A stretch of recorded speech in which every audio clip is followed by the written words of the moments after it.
Hi YouTube family, Redhead Metal Diva here, reducing red, bringing you week 47 of my VSG vertical sleeve gastrectomy post-op update. No huge surprise with the numbers. Highest weight was 238.4, day of surgery 229.0, last week I was 148.0, and this week once again I am 148.0. 1, 2, 3, 4, 5, 6. So 7 weeks at 148.0. I think that's pretty good. My cat's a little crazy. I wasn't expecting to stop losing as quickly as I did, but then I also wasn't expecting to lose as much as quickly as I did. So I guess it all kind of balances out. So overall, still so happy. Another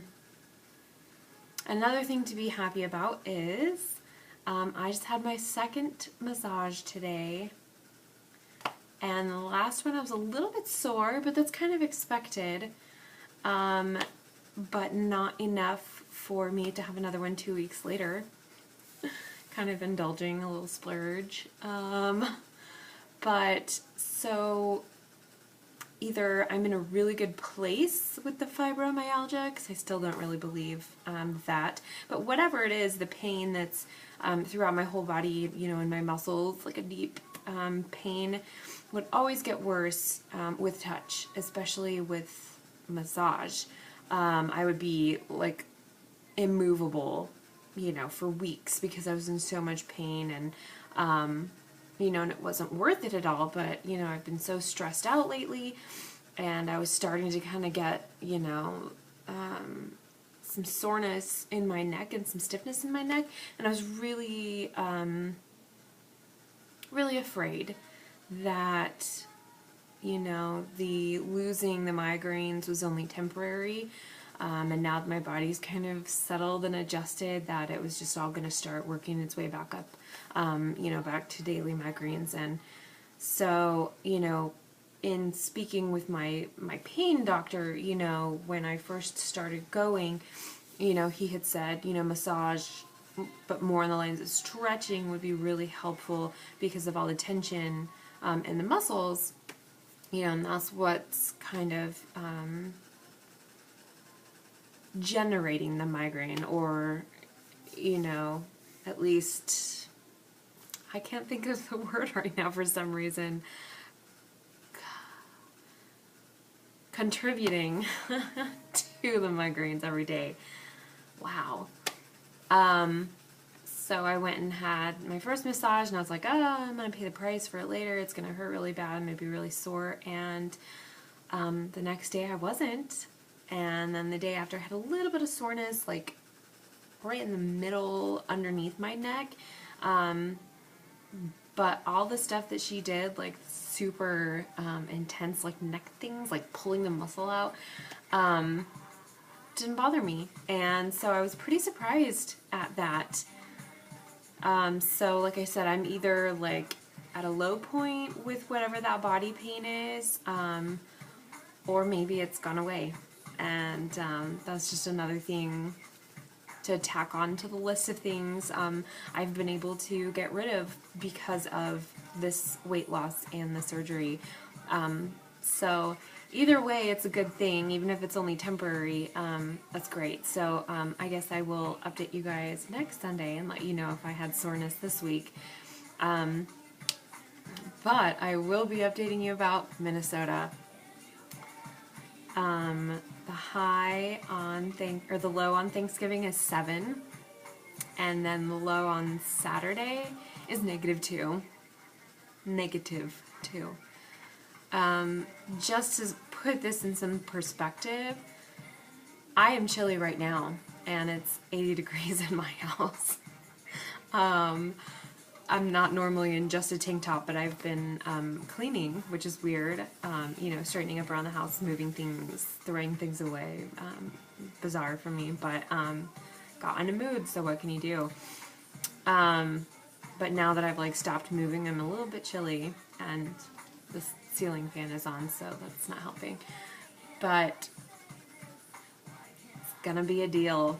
I will at all times be wearing at least 3 pairs of socks, 1 knee-high, 1 regular sock, and 1 mid-calf boot sock, which is like a super heavy wool or some, I don't know, I'm not a cold weather person, so I'm not sure. They're just really thick and warm. And then I bought, you know, calf-high boots that my pants will go into to keep any kind of draftiness or moisture out. And then I have these, they're called heat holders, and basically they are toe to waist tights, but it's made out of some sort of thermal conductive material, something that holds your body heat in. So I'll have that under my 3 pairs of socks and my jeans and my boots, and I will have a, you know, thermal long john, whatever, long sleeve shirt under some sort of shirt with then at least 1 sweater, a jacket, and then my big coat that I pick up from the dry cleaner tomorrow, or wet cleaner.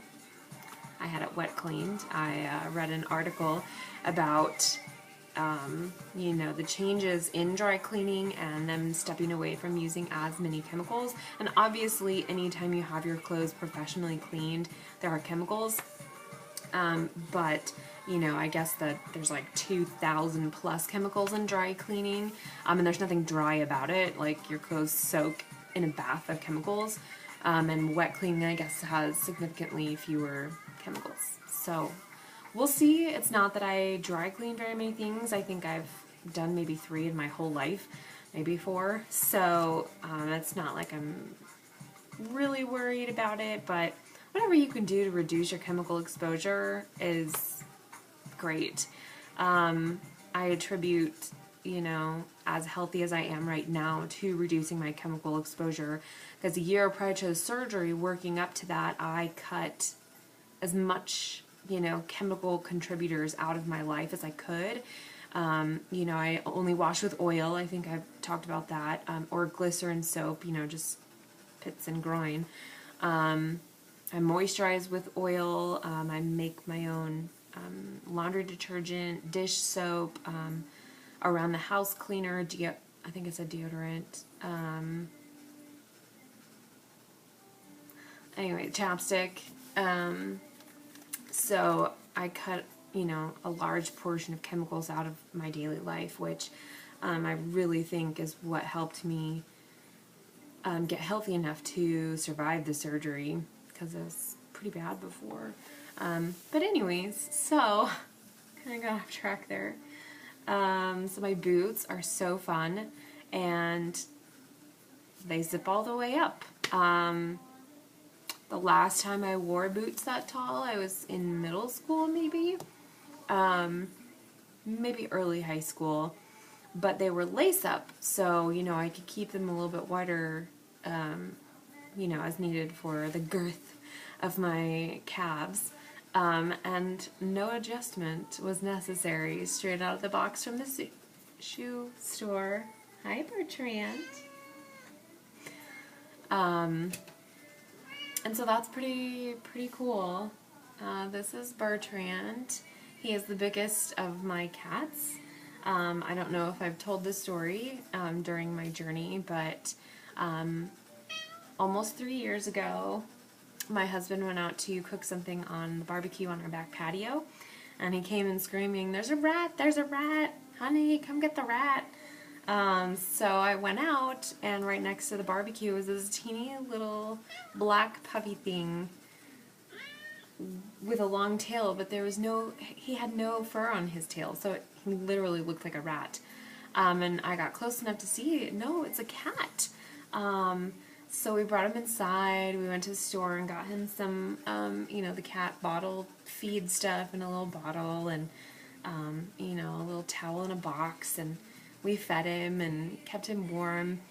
And then the very next morning, I went to leave for work early in the morning, and I just kind of peeked out there, and there was a little gray one, and that's his sister Peanut. She started out as Penelope, but she's the runt of the litter, so she's still so small, but she was super small then, so she was just this little Peanut, so she's kind of Peanut now. Don't really call her Penelope anymore. And then the next day, we saw the mom with a little orange one. My husband scared her away, and the next day I saw her in my neighbor's driveway, and she was just so weak she couldn't run off or fight me off, so I took the kitten in to make sure, you know, that he didn't become feral, and then I opened up my garage door and the door to my kitchen from the garage, and I put the box with all the kittens in it, and she came in, and they've been with us ever since. The little orange one is Samson, and the mama cat, we're so creative, named her Mama. But she has many names: Mamacita, Mama Lupita, Mama Llama, Mama Pajama. Anyways, so they're great, you know, they're messy and annoying, but they're great. So, December is Gym-cember, because my gym membership has canceled, because I haven't been going. I have to pay to restart it, and there's like a $50 down payment, and then there's the $10 reinstatement fee, and then the $10 a month, which really isn't terrible, but, you know, with my husband out of work, couldn't swing it this month, but at least by the end of the first week of December, I will be in the gym. So I'm really excited about that because I'm completely healed up. Everything is fabulous, and feeling really good. Really looking forward to getting to the gym, and possibly by my 1-year surgiversary. So my like final fantasy, not Final Fantasy, but final fantasy goal weight was 147, because that was the peak of my health as an adult. I was 22, and I was boxing and going to the gym on top of that, and like literally if I wasn't at work, I was at the gym. I was a little gym rat, and I was buff and fit and healthy, and so that was kind of my like, you know, I know it's never gonna happen, but that's what I'd like, and I am so close that, you know, I could scream. So hopefully I can reach that final fantasy goal weight before my surgiversary that is in a little over a month. So we'll see how that goes, and I am running out of time here, so thanks for tuning in, guys. I will see you in 1 week. Alright, bye!